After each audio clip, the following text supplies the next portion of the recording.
দেখি আজকে একটা মুরগি পাই কিনা, দেখি চিপসের লগে খাওয়ায়া দেখি ইয়ে করতে পারি কিনা। দেখি খাওয়াই দি।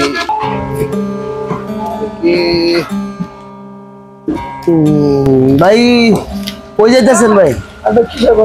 কিশোরগঞ্জ যাবেন? আমি তো কিশোরগঞ্জ যাবো ভাই। কিশোরগঞ্জ কই যাবেন ভাই? সদরে? আমি তো সদরে যাবো ভাই। তো দুজন তো এক জায়গায় যাবো, তো ঠিক আছে ভাই।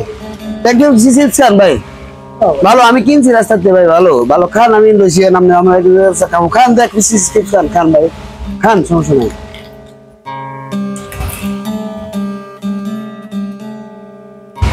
খাও খাও, পরে টের পাইবা, খাও। আরে ভালো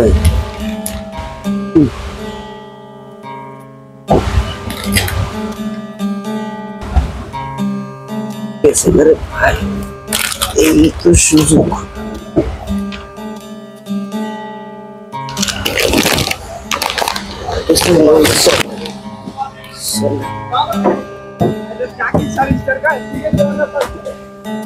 প্রিয় দেশবাসী, এইমাত্র আপনারা ভিডিওতে যা দেখলেন সেটা ছিল কৃত্রিম।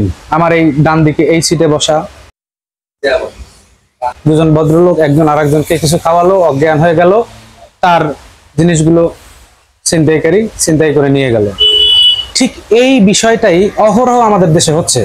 অতএব ব্যক্তি জীবনে পূর্ণাঙ্গ নিরাপত্তার সাথে আপনারা অবশ্যই সচেতন হন। যাত্রাপথে কারো দেয়া কোনো কিছু, তরল হোক শুকনা হোক, কোনো খাবার খাবেন না। সে যত প্রিয় পরিচয় দিতে কি আপনার সাথে হোক, খাওয়া যাবে না। আর যারা দিচ্ছেন খাবার, অবশ্যই আপনারা নিজের নিরাপত্তার সাথে কাউকে খাবার সাধবেন না। যদি আপনি খাবার সাধেন, তাহলে যারা সচেতন তারা ধরে নিবে যে আপনার কুমতলব আছে। সুতরাং খাবার দেয়া নেয়া কিংবা অন্য কোনো সন্দেহজনক পদার্থের সাথে যদি আপনার কোনো রকম সন্দেহ মিলে যায়, তাহলে তা থেকে এড়িয়ে চলুন। আসুন আমরা সকলে সচেতন হই, ব্যক্তি জীবনে নিরাপদ থাকি। সার্বিক জীবন নিরাপত্তার কামনায় ধন্যবাদ।